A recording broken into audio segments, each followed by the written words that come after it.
नमस्कार मित्रांनो, आज पाहणार आहात आपण अपूर्णांक संख्यांची वजाबाकी. ठीक आहे. तर मागच्या व्हिडिओमध्ये आपण अपूर्णांक संख्यांची बेरीज पाहिली म्हणजे प्लस. आता पाहणार आहोत आपण वजाबाकी म्हणजे सबट्रॅक्ट. ठीक आहे. जसं बेरजेमध्ये अपूर्णांक संख्यांच्या बेरजेमध्ये आपण ज्याप्रमाणे सॉल्व्ह केलं तसंच अरे सॉरी सॉरी सॉरी इथे चिन्ह वजाचं पाहिजे. ठीक आहे. ज्याप्रमाणे आपण बेरजेचं सॉल्व्ह केलं अपूर्णांक संख्येचे त्याचप्रमाणे आपण वजाबाकीचे करणार आहोत. ठीक आहे. मग इथे पण छेदाचाच विषय आहे. तिथे पण छेदाचाच विषय होता. तिथे प्लस करायची होती, इथे काय करायचंय मायनस करायचे म्हणजे वजा करायची आहे. प्रश्न आहे पहिला 9/18 मायनस 7/6 आणि दुसरा प्रश्न आहे 19/15 मायनस 11/15. हे दोन्ही गणित काय आहे वेगवेगळे आहे. इथं छेद वेगवेगळा आहे आणि छेद इथं सारखा आहे. तुमच्या कॉन्सेप्ट लवकरच क्लिअर होऊन जातील. तर सर्वात पहिला आपण हा प्रश्न सॉल्व्ह करू. जर इथं 18 आहे आणि इथे 6 आहे. ठीक आहे. याचा जर छेद सारखा करतो म्हटलं मी तर काय होईल 6चा आणि 18चा 18 मध्ये भाग जाते. या दोन्ही संख्यांमधून एक अशी संख्या शोधून मी की या दोन्ही संख्याचा काय जाईल त्या संख्येमध्ये भाग जाईल. 6चा 18 मध्ये भाग जाते आणि 18चा पण 18 मध्ये भाग जाते. तर मी काय करेल 18 छेदामध्ये एकदा लिहिले 18 लिहिले छेद एक सारखा आणला म्हणून सारखा कसा येईल 6 ला कितीने गुणलं तर 18 येईल तर साइन त्रिक 18 म्हणजे 18 आणि साइन त्रिक 18 आले छेद सारखा. पण या 6 छेदाले जर 3 न गुणलं तर मग या 7 ला राग नाही येईल का? मग या 7 ला पण कितीने गुणायला लागेल? जर 6 ला 3 न गुणलं तर या 7 ला पण 3 न गुणायला लागेल. म्हणजे काय झाले आपले आता झालं बरोबर 18 आले. आता करायची अंशांची वजाबाकी. हे 6 हे 9 मायनस 7 त्रिके 21. ठीक आहे. बरोबर 9 मायनस 21. आता लहान संख्येतून मोठी संख्या जात नाही. मग 21 मधून 9 काढायचे. 21 मधून 9 जर काढले तर किती राहते 12 राहते ना. पण मोठ्या संख्येचं चिन्ह काय आहे मायनसचं. 21च्या अगोदर काय कोणतं चिन्ह आहे मायनसचं. म्हणून इथे कोणतं चिन्ह द्यायचं मायनस अपॉन किती 18. आता या दोन्ही संख्यामध्ये अशी कोणती संख्या आहे का ज्याच्यात भाग तुटते? हो, भाग तुटते ना. याला जर भाग तुटत असेल तर याला काय करायचं लहान करत राहायचं. 6चा भाग जाते म्हणजे साइन दुने 12 अपॉन आणि साइन त्रिक 18 म्हणजे काय आलं आपलं इथं 2/3 आणि हे मायनसचे चिन्ह म्हणजे -2/3 हे काय झालं आपलं याचं आन्सर. आता पाहू आपण नेक्स्ट क्वेश्चन. नेक्स्ट क्वेश्चन आहे 19/15 वजा 11/15. इथे छेद सारखा करायची गरज आहे का? नाही आहे. कारण ऑलरेडी 15 छेद काय दिलाय सारखा दिलाय. जर छेद सारखा दिलाय तर मी काय करेन एकदाच लिहेल 15. ठीक आहे. आणि अंशांची काय करेल मी वजा 19 वजा 11. ठीक आहे. 19 वजा 11 बरोबर 15 हे छेदामध्ये जसेच्या तसे 19 मधून 11 जर गेले तर वाचले किती 8. किती वाचले 19 मधून 11 गेले तर 8 वाचले.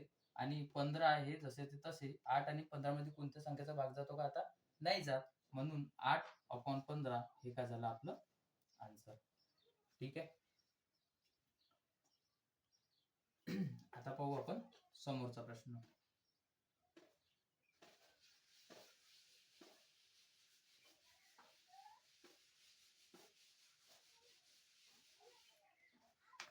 समोरचा प्रश्न घेऊ आपण.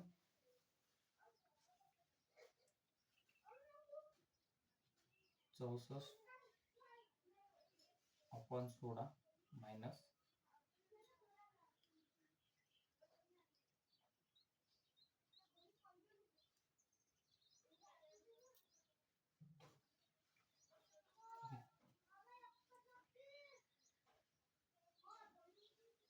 इथे काय 64/16 वजा 128/16. छेद सारखा आहे. ठीक आहे. छेद सारखा आहे तर मी काय करेल, एकदाच लिहिला. या 64 मध्ये 16चा भाग जाते का? जाते. कितीचा जाते? 16 चौक 64, 4चा भाग जाते वजा. तर आणि 16चाच 128 मध्ये भाग जाते का? अरे सॉरी, छेद सारखाच आहे आपला ऑलरेडी. छेद सारखाच आहे. 16 लिहिले मी, पण फालतूच करून राहिलो. लक्ष द्या, 16 सारखाच आहे, छेद सारखाच आहे. आता काय करायचे, इथे 64 वजा किती करायचे, 128. ठीक आहे. 64 मधून 128 जाते का? नाही जात. मग 128 मधून 64 जर काढले तर किती राहिले? 128 मधून 64 जर काढले तर 8तून 4 गेले, 4 राहिले. आणि 12तून 6 गेले, सॉरी 12तून 6 गेले, 6 राहिले. अपॉन किती, 16. पण मोठ्या संख्येत चिन्ह कोणतं आहे? वजाचं, म्हणून वजा दिला. ठीक आहे. म्हणजे 16चा जर 64 मध्ये भाग तोडला तर 16 एके 16 आणि 16 चौक 64, म्हणजे -4 काय झालं, याचं आन्सर झालं. अपॉन मध्ये 1 दिला काय नाही दिला का, काही फरक पडतं का? नाही पडत. हा झाला आपलं आन्सर. तसाच पुढला प्रश्न पाहू.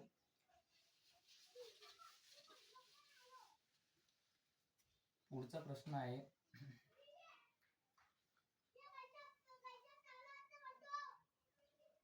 8/1.4 मायनस 9/0.7. प्रश्न आहे 8/1.4 मायनस 9/0.7. सर्वात आधी काय करायचं आपल्याला, पॉइंट कॅन्सल करायचा आहे. ठीक आहे. पॉइंट कॅन्सल करायचा आहे तर काय करावं लागेल, ही 8 आहे आणि ही किती, 1.4 आहे. मी काय करतो, पॉइंट नंतर किती करा, 1 करा. पॉइंट नंतर किती करा, 1 करा. मग 1 घर जर आहे तर अंशावर किती शून्य ठेवून देतो, 1 शून्य ठेवून देतो. म्हणजे इथचा पॉइंट काय झाला, कॅन्सल. इथे 14 आले जसं तसं. म्हणजे हे पॉइंट जो होता, पॉइंट नंतर 1 घर होतं, 1 घर, पॉइंट नंतर 1 घर आहे, तर मी काय करेल, ह्या 8 वर 1 शून्य देऊन दिला, पॉइंट काय झाला, कॅन्सल. मायनस इथे सुद्धा तसंच 9/0.7 आहे. पॉइंट नंतर 1 घर आहे, इथं पण 1 शून्य दिला तर पॉइंट काय झाला, कॅन्सल. आता काय करायचे आपल्याला, इथे 7 आहे आणि इथे 14 आहे. या 14, ह्या 7ला मी 14 करू शकतो. छेद सारखा करायसाठी किती गुणा लागेल, 7 दुने 14. 14 झाले.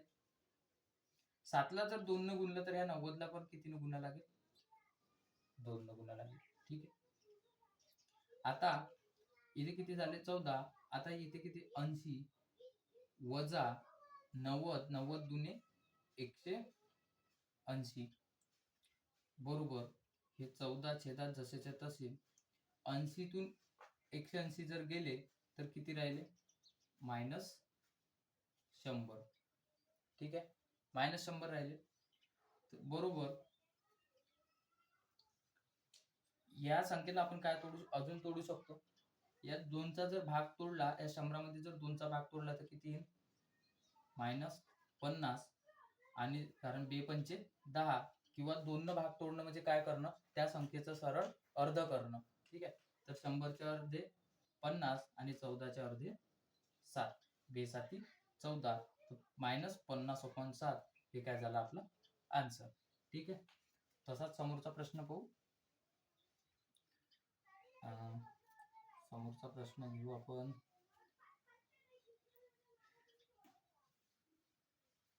441/21 मायनस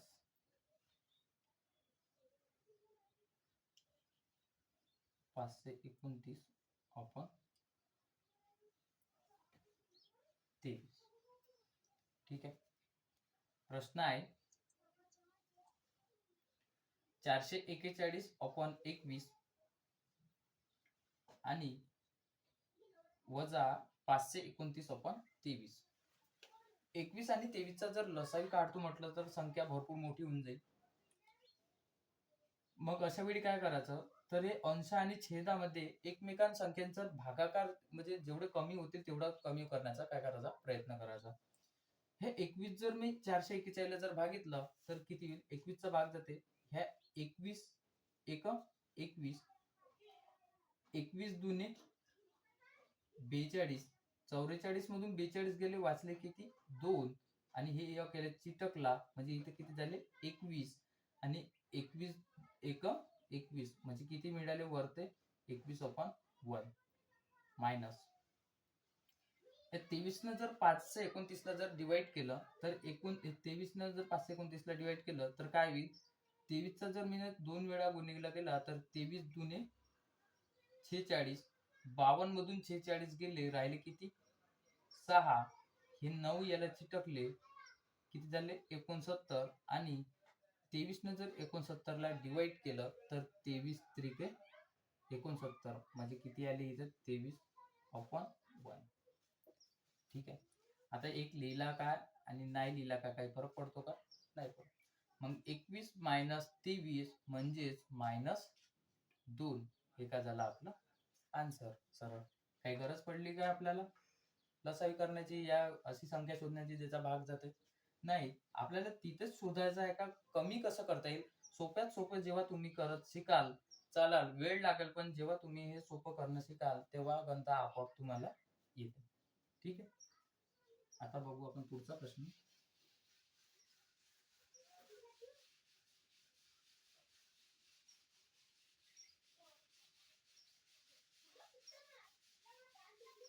पुढचा प्रश्न घेऊ आपण. 6/4 मायनस 12/8 मायनस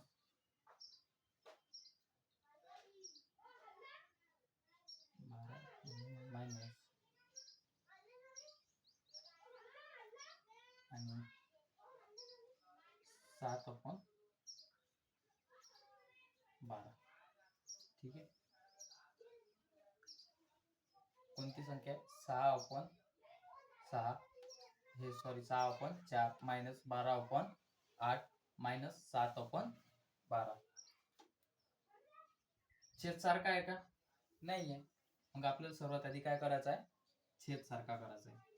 छेद सारखा करते वेळी मी काय शोधत, 4चा 8चा आणि 12चा या तिन्ही संख्यांचा अशी एक संख्या शोधेल ज्याच्यामध्ये या तिन्ही संख्याचा काय जाईल भाग जाईल. मग भाग कोणत्या संख्येमध्ये जाईल, तर 24 जर मी पकडली तर 24 मध्ये काय होईल. असं गरजेचं नाहीये की या दिलेल्या छेदातल्या संख्यांचा लसावीच काढला पाहिजे, असं गरजेचं नाहीये. आपल्याला फक्त डोक्यात एक लाईट पेटला पाहिजे की अशी एक संख्या आली पाहिजे डोक्यामध्ये की छेदामध्ये सरळ दिलेल्या संख्याचा भाग जातीलच. सर्वात मोठी लसावी काढाल तर लसावी काय होऊ शकते, सर्वात मोठा पण येऊ शकते, लहान पण येऊ शकते. म्हणजे म्हणून या 3 संख्यांपैकी जशी आहे म्हणजे एक संख्या शोधायची डोक्यामध्ये की या तिन्ही संख्याचा काय जाते भाग. जसं का मी शोधली 24, मी जर 24 शोधली तर 24 काय लिहेल जसे तसे. बरं या 24 आणण्यासाठी मला या 4 न किती न गुणा लागेल, म्हणजे 4 सख 24, याला किती न गुणा लागेल 6 न. ठीक आहे. जर का मी याला 6 न गुणलं तर या वरच्या संख्येला सुद्धा किती न गुणा लागेल अंशाला 6 न, कारण 6 ला मग राग येईल. त्याचप्रमाणे 8 न कितीला गुणलं तर 24 येईल, तर 8 त्रिके 24 म्हणजे 8 ला जर 3 न गुणलं तर मला 24 मिळेल. मग 12 ला पण किती न गुणा लागेल 3 न. ठीक आहे. तसंच 12 ला किती न गुणलं तर 24 मिळेल, तर 12 दुने 24, तर 12 ला जर 2 न गुणलं तर 7 ला किती न गुणा लागेल 2. ठीक. आता काय करायचं अंशाचं, म्हणजे 6 6 36 वजा 12 त्रिके 12 त्रिक 36 वजा 7 दुने 14. ठीक आहे. 7 दुने 14/24. आता जर मी यांची जर वजा केली तर मायनस मायनस काय होते प्लस होते. आणि तसं पण इथे हे काही नाही आहे, म्हणजे याचं चिन्ह काय राहते, प्लस राहते. मग हे प्लस आणि हे मायनस आहे, याला काय करू शकतो मी, कट करू शकतो. ठीक आहे, 36 प्लस मायनस आहे तर प्लस आणि मायनस मध्ये कटते. जर इथं बेरीज वजाबाकी गुणाकार भागाकार तो बॉडमसचा प्रकार आहे, तो आपण नंतर पाहूया.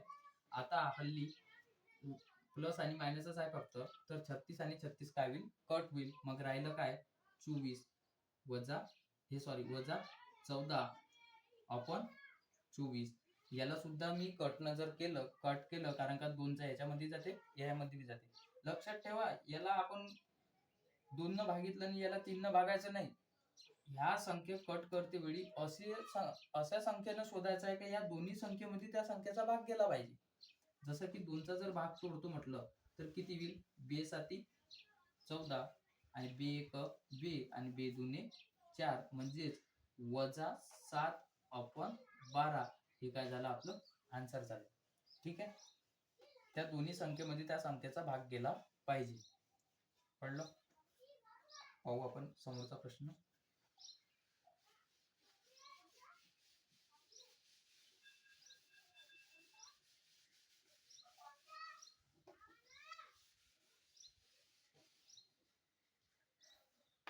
समोरचा प्रश्न घेऊ आपण.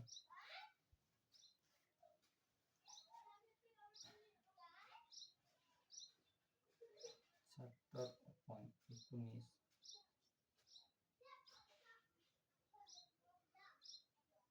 57/19. ठीक आहे, प्रश्न आहे 76/19 वजा 57/19.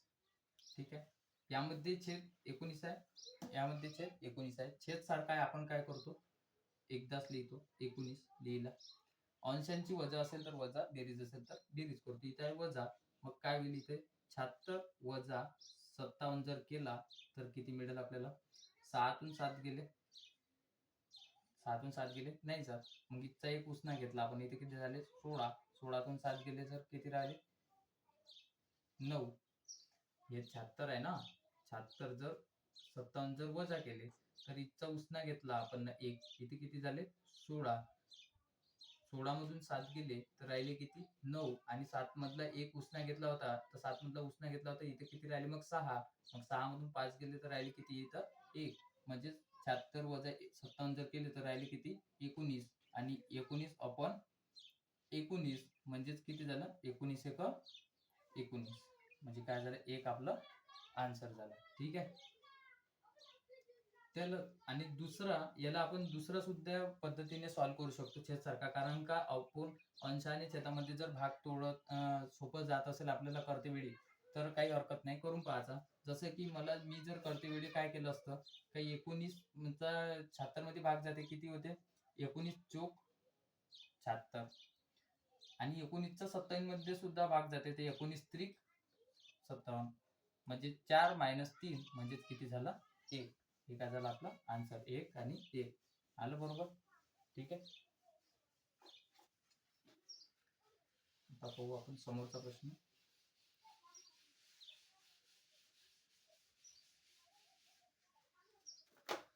समोरचा प्रश्न घेऊ आपण.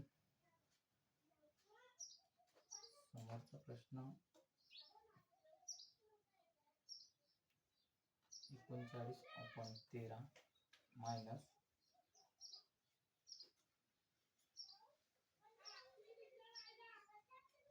5/13 मायनस 8/13 मायनस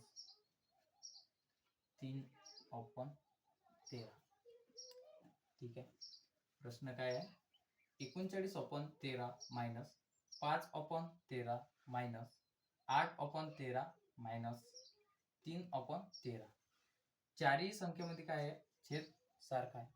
छेद सारखा आहे तर काय लिहायचं, मी एकदा लिहायचा. ठीक आहे, इथे किती आहे, 39. अंशांची वजा, फक्त छेद सारखा आहे ना, मग अंशांचे काय करू आपण, वजा. वजा किती आहे इथे, 5 वजा 8 आणि वजा 3. हे मायनस मायनस काय होते, प्लस. पण मोठ्या संख्येत चिन्ह येते मायनस. या मायनस मायनस मायनस हे काय होईल, ह्या तिन्ही संख्यांची काय होईल, बेरीज होईल. पण संख्येचं चिन्ह कोणतं येईल, मायनसच येईल. म्हणजेच 8 आणि 3 11, 11 आणि 5 16, म्हणजेच 39 मायनस 16 अपॉन 13 बरोबर 9 6 गेले 3 राहिले, 3 1 गेले 2 राहिले, अपॉन किती झाले 13. म्हणजे 23 आणि 23 अपॉन 13 हे काय झालं आपलं आन्सर. कारण या संख्येमध्ये भाग जाते का नाही जात. असलेच चिन्हाचं जर प्रॉब्लेम येत असेल तर मी आधी सांगून देतो, प्लस प्लस प्लस बरोबर काय होते प्लस, मायनस मायनस बरोबर प्लस, प्लस मायनस मायनस आणि minus plus is equal to minus. Plus plus plus, minus minus सुद्धा प्लस, एकदा प्लस मायनस मायनस आणि एकदा मायनस प्लस तरी सुद्धा मायनस. लक्षात ठेवायचं सिक्वेन्स वाईज दिलाय. दोन्ही जरी मायनस असलं तरी प्लस होते, दोन्ही जरी प्लस असले तरी प्लस होते. एक जरी मायनस असला, एक प्लस एक मायनस तरी मायनस होते, आणि एक मायनस प्लस असला तरी मायनस होते. ठीक आहे, क्लिअर आहे.